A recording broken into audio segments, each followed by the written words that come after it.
Olá, comunidade querida aqui do canal Paz e Bem, eu sou Mauro Lopes. Esta é mais uma edição do programa Paz e Bem, edição de número 2053, nossa senhora, 2053, que está ainda ao ar na manhã deste 28 de junho de 2024.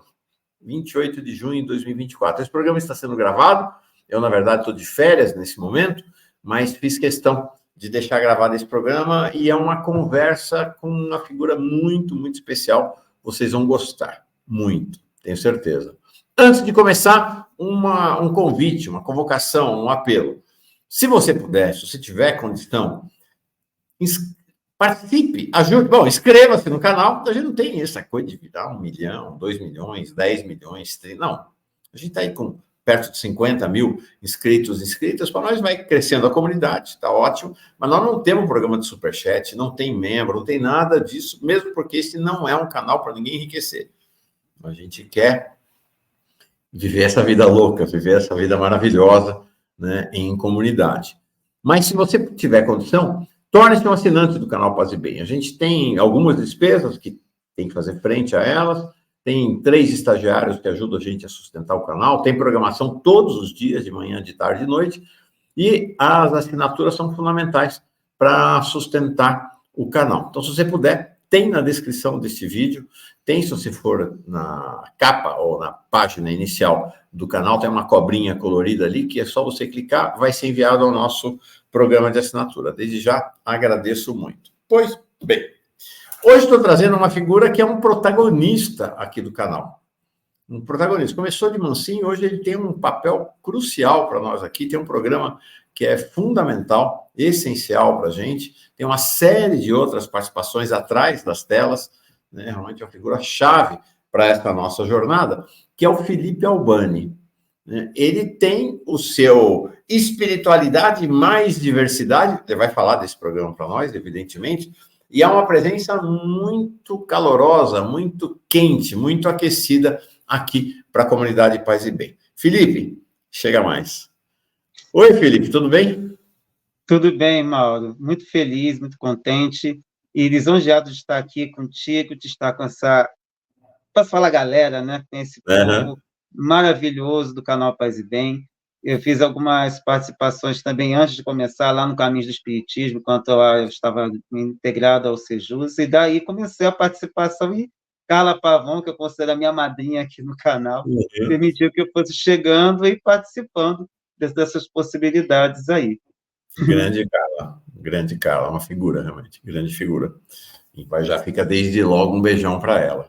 Felipe, deixa eu te perguntar, vou te entrevistar hoje aqui. Essa é meu ofício é entrevistar. Sou jornalista das entrevistas. Também escrevo reportagens, artigos, matérias, livros, mas gosto mesmo de entrevistar, gosto mesmo de saber das pessoas. Primeira coisa e antes de mais nada, você é professor, é isso? Sim. De crianças, jovens, adultos, de quem que você é professor?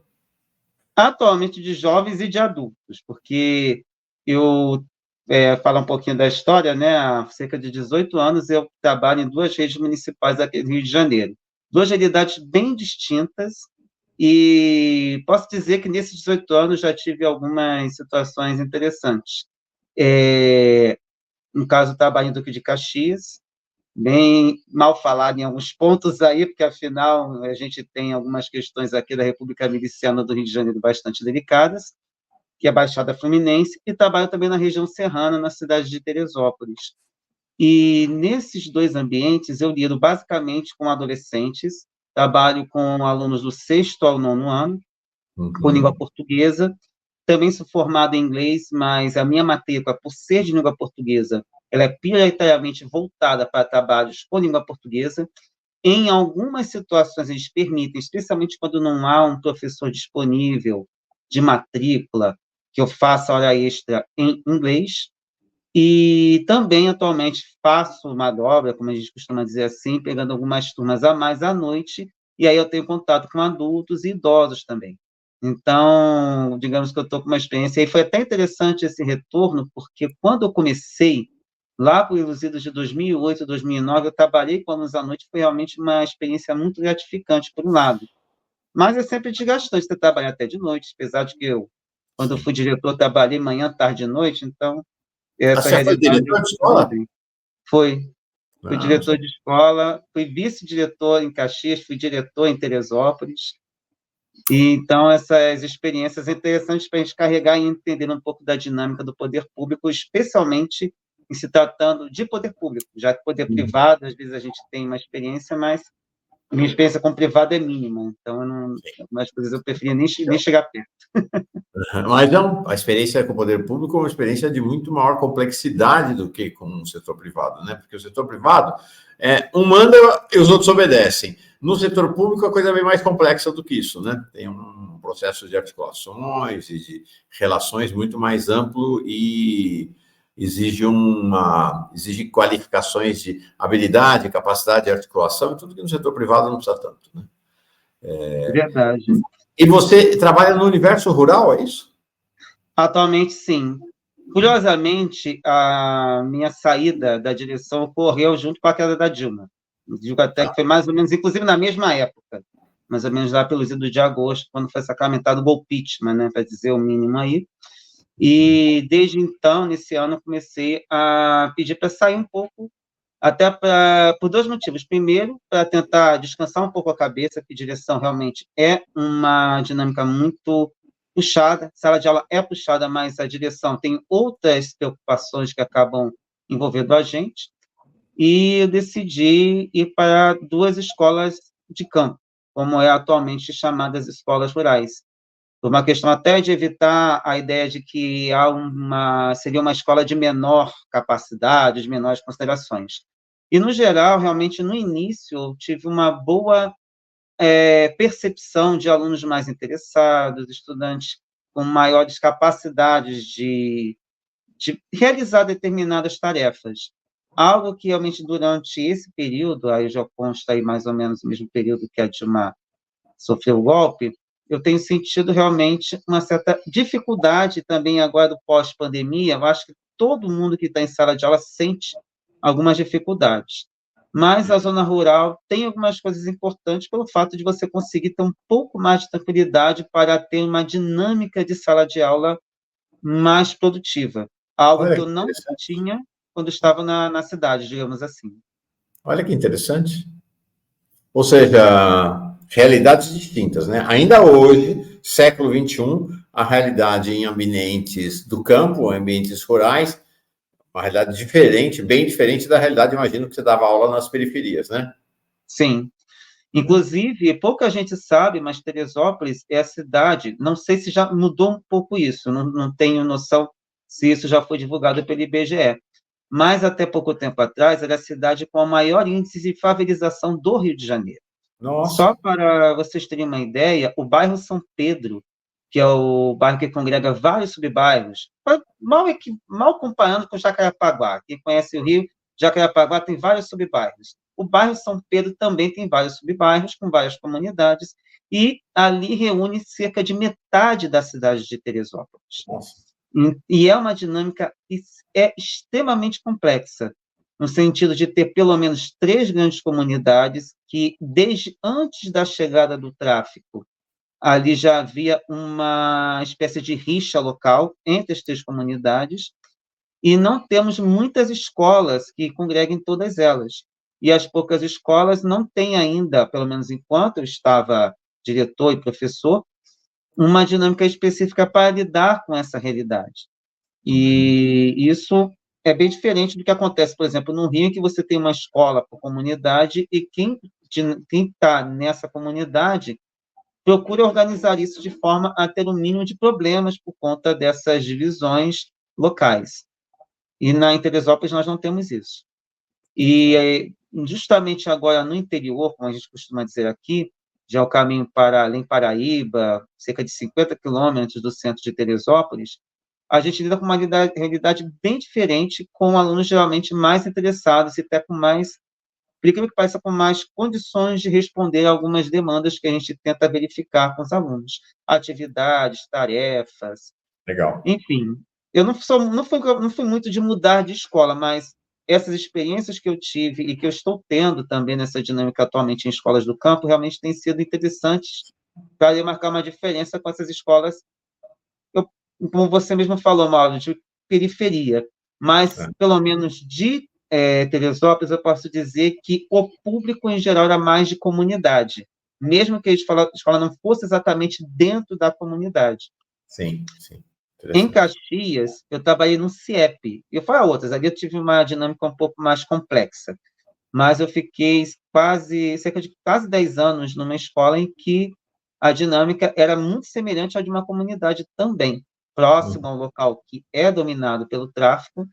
Não sei a quantas anos, porque houve mudanças ali de tráfico para milícia, mas sempre numa dinâmica que, a princípio, não atingia a escola diretamente, mas cujo público trazia essas questões para dentro da escola e que certamente exigia da gente como vou dizer, uma criatividade para poder lidar com essas situações locais. Interessante. Nossa, que jornada invulgar, aventurosa, desafiadora. Parabéns, bem legal. Felipe, eu tenho uma enorme curiosidade sobre a sua trajetória de espiritualidade, que é uma trajetória muito... Bom, toda a trajetória de espiritualidade é particular. Essa ideia de que não existe conversão de massa, não. É sempre muito pessoal, né? Cada experiência de espiritualidade é uma experiência extremamente pessoal. E eu queria saber um pouco desta sua trajetória. Pois é. Quem conhece, eu acompanho meu programa, inclusive aproveito para agradecer também ao professor Pedro Lima Vasconcelos, que da última vez, quando eu ajudei ele nessa dinâmica, ele também divulgou meu programa, eu vi que isso ajudou também a melhorar um pouco a audiência no dia seguinte, mas começou basicamente com o catolicismo até os 17 anos, quando eu, que já tinha algumas questões críticas particulares, mas sentia no espiritismo, como eu chamo aí, às vezes, da linha kardecista ou de Kardec, que é algo que, por exemplo, a gente tem aqui a Carla Pavão e a Dora Encontre como os nomes maiores aqui no canal, com uma capacidade de explicar melhor algumas dúvidas que eu tinha. E, aos 17 anos, eu resolvi acompanhar a uma tia, irmã do meu pai, que frequentava um centro espírita em Nova Iguaçu, chamado Grupo Espírita da Fraternidade Irmã Sheila, e, a partir dali, eu comecei uma jornada também bastante particular, no sentido de estudar, pegar os livros, me aprofundar, mas somente, posso dizer, se eu estava na escola técnica ainda, fazia Cefet, fiz eletrotécnica, depois eu fui parar para a área de letras. E depois, na faculdade, eu dei um certo tempo, por causa de horários de trabalho, horários de estudo. Aí frequentei outros lugares, como o Centro Espírita Leão Denis, que é um centro muito grande que tem no Rio de Janeiro, no bairro de Bento Ribeiro. E depois eu voltei a frequentar de maneiras mais, não posso dizer, mais frequentemente, ficar mais presente nos trabalhos, participar de cursos, quando me mudei para Teresópolis, depois de passar para o concurso e assumir minha vaga aqui em Teresópolis. Nessa jornada, eu encontrei uma casa muito próxima, até havia outras próximas, mas essas me pareceu com uma dinâmica que falava muito ao meu jeito de ser, e com vários ambientes de estudo, e, a partir dali, eu comecei a me integrar com esses cursos, esses estudos, e ainda que eu não me integrasse com o trabalho social, que é um dos pontos que quando eu passei a participar do Sejus, eu comecei a ter realmente uma visão mais crítica com relação a isso. Agora, quando foi lá na época do golpe, e que vieram umas falas realmente bastante complicadas, especialmente do Divaldo Pereira Franco e do Haroldo Dutra Dias, que são dois grandes palestrantes do movimento espírita, que hoje eu posso dizer, ligado à Federação Espírita Brasileira, ou ao movimento conservador / reacionário, eu comecei a ter uma certa crise em relação a lidar com isso, porque eu já estava dentro desse crescimento, que agradeço a um grande senhor chamado Edson Wilson, trabalhador desse centro espírita, chamado Casa da Cultura Espírita de Olinda Amorim. Ali, ele me abriu oportunidades, inclusive, até de fazer palestras e de coordenar ou colaborar na coordenação do estudo sistematizado, que é um estudo de aprofundamento da doutrina. com uma situação bastante complicada, que é o fato de utilizar materiais da Federação Espírita Brasileira. E, a partir desse ingresso no Sejus, diga-se de passagem, agradeço ao canal Paz e Bem por ter me permitido isso, que foi naquela entrevista que você fez com a Carla Pavão, Carlos Orfan, que eu ingressei no Sejus a partir daí. Sério? Ah, que legal. A partir dessa entrevista que eu comecei a minha jornada, eu já acompanhava você no 247, acompanhava quando o Atus falou para mim o canal Paz e Bem, já acompanhava a partir dali, assisti aqueles primeiros Paz e Bem, quando eu vi a Carla Pavão e o Orfan, na mesma hora eu quis ingressar no Sejus e participar. Eu só não sabia que ia acontecer o fato de eu me tornar futuramente, em pouco tempo, um coordenador, palestrante, facilitador, e trabalhando dentro do Sejus de uma maneira em que impusesse uma dinâmica de estudos, coisa que no grupo, não digo que estava ruim, estava um pouco sem uma dinâmica, digamos assim. Havia os estudos que ocorriam às terças-feiras, mas não de uma maneira periódica.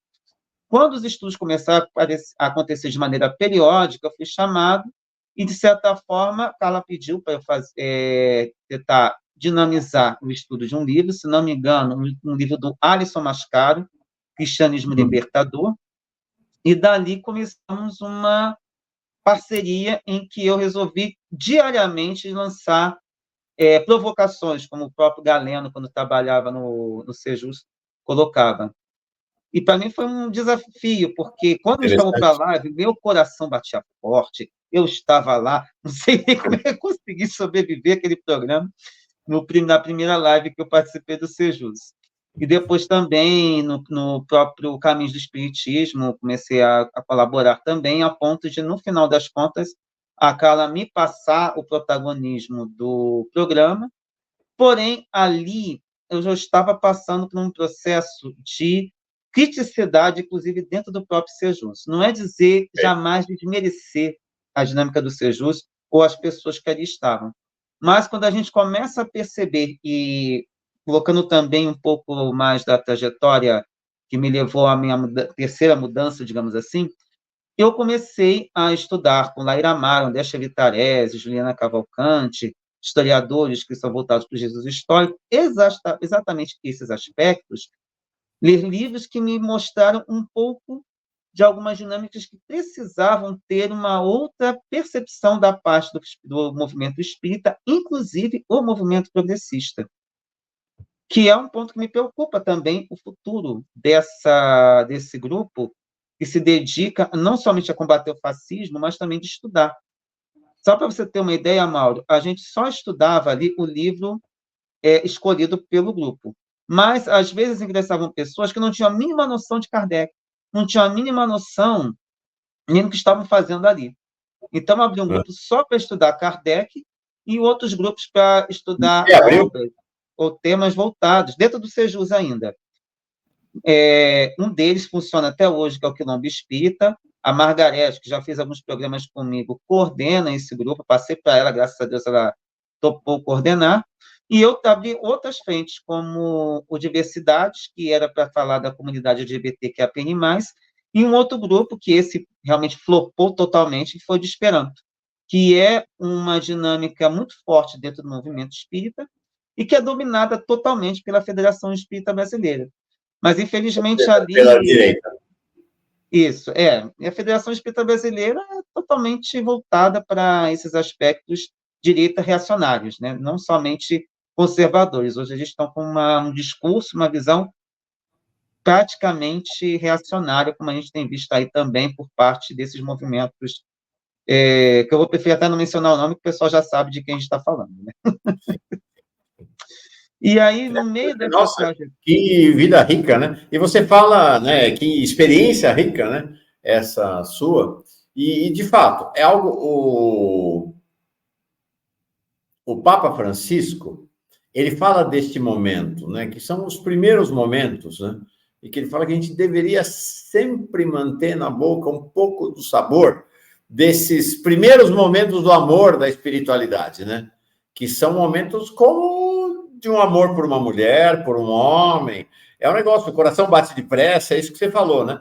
Você só pensa nisso o tempo inteiro, é uma coisa assim de um amor muito, de uma paixão muito intensa, como uma paixão amorosa entre pessoas, né?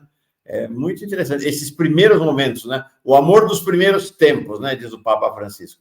É muito marcante para todo mundo, né? Todo mundo que realiza adesão. É claro que tem diferença, especialmente as pessoas que vivem em famílias, por exemplo, a família, o bisavô, a bisavó foram católicos, a avó, o pai, a mãe. Então a pessoa já é católica, né? Já nasceu católica. Então é um pouco diferente. Mas quem faz o processo de encontro, de adesão, é sempre muito instigante, muito mobilizador, né? Muito deslocador. Né? A gente se desloca do lugar que ocupava. Bem interessante esse seu depoimento. Legal.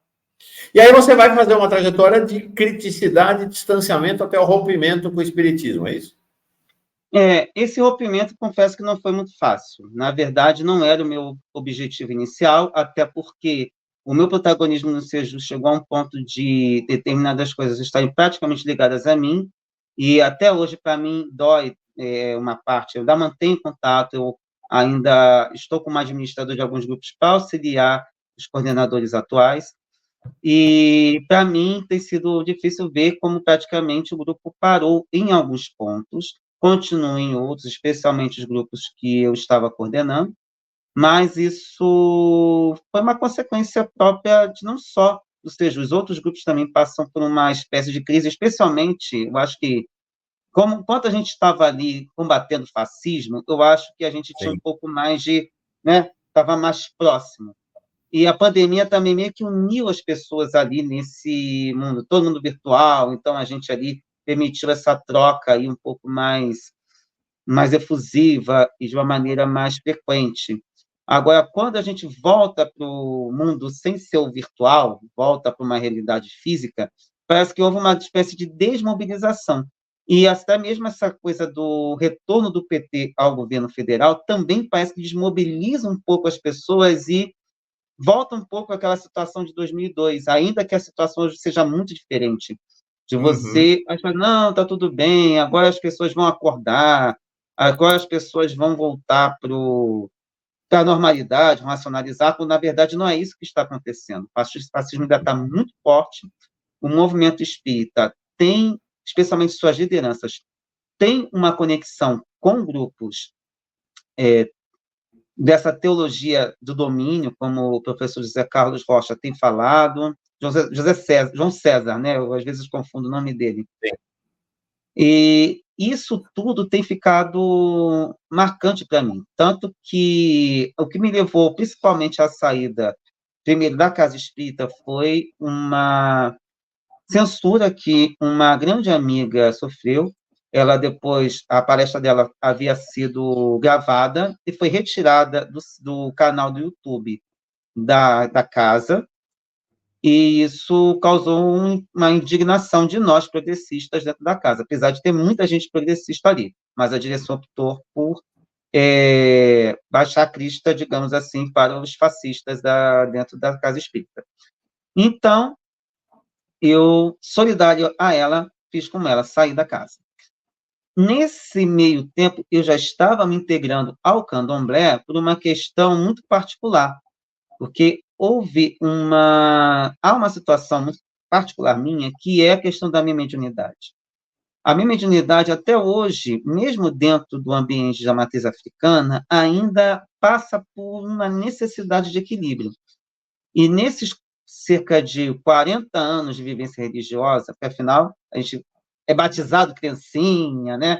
A gente passa por tudo isso, mas essa lado mediúnico dentro do espiritismo, eu pude começar a me educar, pude começar a compreender um pouco melhor, mas somente me integrando na matriz africana que eu estou conseguindo um equilíbrio para lidar com ela. Algo que, mesmo Carla Pavão, nas reuniões que a gente participou, mesmo dentro das reuniões mediúnicas no centro espírita físico, passava por uma certa questão de estranhamento, que até hoje, mesmo dentro do ambiente da matriz africana, eu ainda procuro me encontrar um pouco melhor, mas a partir do momento que eu passei pela feitura e comecei a realizar alguns processos, como banho de ervas, ou alguns procedimentos que estão dentro, são próprios da matriz africana, eu tenho conseguido um equilíbrio melhor, inclusive com relação a ter um entendimento melhor de algumas questões que acontecem na minha vida. Legal. Algumas características minhas, algumas questões de influências espirituais, e não sei se, de repente, todo mundo que assiste tem essa noção um pouco melhor de como é perceber à sua volta um pensamento, uma ideia, ou alguma coisa que lembra alguém. Isso tudo são características que à sua volta vão te comunicando. E isso mesmo dentro do espiritismo, com todos os procedimentos que eu fazia, não conseguia o equilíbrio adequado. Somente agora, na matriz africana, e que nesse terreiro em que eu trabalho, tem candomblé e também tem umbanda, ainda que as pessoas que não façam parte disso, ou que sejam até sacerdotes, sacerdotisas, tenham as suas questões particulares, ali eu tenho conseguido realmente um equilíbrio para lidar com isso e permitido que as entidades que estão ao meu lado, com as quais eu lido, basicamente diariamente, por meio de troca de pensamentos, percepção das coisas, ou até mesmo de atos meus, como, por exemplo, cuidar muito. Quem é espírita fala muito dessa região aqui, que é o nosso chakra coronário. Uma das coisas que eu acho interessante entrando para a matriz africana é saber cuidar bem dessa parte aqui. E isso tem me permitido um equilíbrio muito melhor para lidar com isso e lidar também com as pessoas à minha volta. Então é isso, né? Você fez uma transição, né, desse caminho no espiritismo para o caminho nas religiões de matriz africana. Você está na Umbanda ou no Candomblé, ou você tem uma dinâmica mais abrangente de relacionamento? Pois é uma coisa interessante para quem não conhece ou não está por dentro. Por exemplo, aqui nós temos a Adriana Dinanã, que é uma sacerdotisa de Candomblé Isso. Queto. Eu também Toda estou... quinta-feira, Adriana Dinanã e a Lorixá e a Adriana Dinanã está aqui no canal Paz e Bem. Isso. E vários terreiros têm uma dinâmica também bastante particular. Por quê? Todos eles trazem tradições. E a tradição desse terreiro no qual eu ingressei, a feitura é no candomblé, mas tem um trabalho de umbanda também. Por quê? Isso aí eu peguei de um outro babalorixá, que é o Tom Loureiro. Ele tem um canal também que traz muitas informações interessantes, que é Historiando Axé. Ele também trabalha com umbanda, porque a família dele também tinha tradição de umbanda. E nesse terreiro tem essa questão peculiar, que o babalorixá, Evandro de Oxóssi, ele tem a dinâmica do candomblé, e a irmã dele, que é a mãe pequena da casa, a Conceição de Oxum, trabalha com umbanda. Então, nessa dinâmica, a gente acaba trabalhando nessas duas vertentes. Eu não sabia que mas isso é uma questão de tradição de cada casa, mas a rigor minha feitura é no candomblé. Porém, Perfeito. neste ambiente, há a permissão, há todo o incentivo de a gente trabalhar com umbanda também. Legal, muito interessante sua trajetória. Para encerrar, nosso programa era para ser de 15 minutos, 20, já estamos com meia hora. Eu queria te perguntar, primeiro, convidar todo mundo para assistir o programa do Felipe aqui no canal Paz e Bem. Espiritualidade mais diversidade vai ao ar toda terça-feira, às... Que horas é, Felipe? 6h30 da noite. 6h30, né? 6h30 da tarde, 6h30 da tarde, espiritualidade mais diversidade, toda terça-feira. O que é o espiritualidade mais diversidade, Felipe? Conta. A ideia do espiritualidade mais diversidade foi abrir um espaço para tratarmos, a princípio, das dinâmicas com que eu trabalhava mais. Quem acompanha o programa, e faço o convite também para quem não acompanha, a gente passar a acompanhar, eu participo de 2 canais no Telegram chamado Drops LGBTQIAPN+, e Juventude Negra. São canais que existem desde 2016 e 2017, mais ou menos. Um começou outro começou o outro. E eu comecei sendo um seguidor. E eu comecei a sugerir notícias, porque eu vinha uma notícia dali, uma notícia daqui, sugeria, até que os donos desses canais me convidaram para atuar nesses 2 canais também, como agregador de notícias, ou seja, saía uma notícia na Fórum, saía notícia 247, no G1, em todos os canais e postava ali. E, a partir dali, eu comecei a trazer esses aspectos para o ambiente no Sejus, e daí que criei aqueles grupos que eu havia comentado há pouco. De lá para cá, os donos se afastaram, eu acabei assumindo os canais, eu estou de frente nos dois canais, e isso me permite também essa ponte para trazer alguns temas do canal. No início, eu tinha umas ideias um pouco mais interessantes de trazer pessoas, eu consegui trazer pessoas que falassem um pouco das suas próprias trajetórias, mas, infelizmente, eu não sei, as pessoas também têm as suas questões particulares, né, Mauro? Ainda mais vocês, é o pessoal que fura, é o pessoal que está com compromisso, quer prestigiar outra pessoa, ou não quer prestigiar o canal, não sei por quê. Fiz vários convites, infelizmente nem todos foram atendidos. Alguns me surpreenderam, foram programas muito interessantes, como acontecia também numa dinâmica que eu exercia no Sejus, que era no programa Vem pro Insta, Vem de Insta, que era para chamar pessoas para tratar das suas realidades dentro do espiritismo, e espiritualidade e diversidade permitia falar de outros assuntos que não fosse espiritismo. Perfeito. E de lá para cá, até por conta das dinâmicas dessa nova realidade, do retorno às atividades físicas, eu tenho tocado mais o programa sozinho, trazendo assuntos pertinentes, como esse último, em que foi quase um desabafo, falando daquele PL horroroso. Lembrando que hoje é dia 28, mas estamos gravando alguns dias antes, que foi sobre aquele PL pavoroso, né, que defende o estuprador e o pedófilo, né? E que... O PL do estupro, né? Isso. Que foi um desastre terrível, mas que ali me permitir abrir um pouco a dinâmica e tentar trazer alguns aspectos de estudo. E ali, quem depois procura esse programa... É o programa que foi ao ar, então, no dia 18. Isso. Não ao PL do estupro e da pedofilia. Tá? Isso. E aí eu estilizei exatamente para os algoritmos não censurarem ou tirarem o programa do ar, né?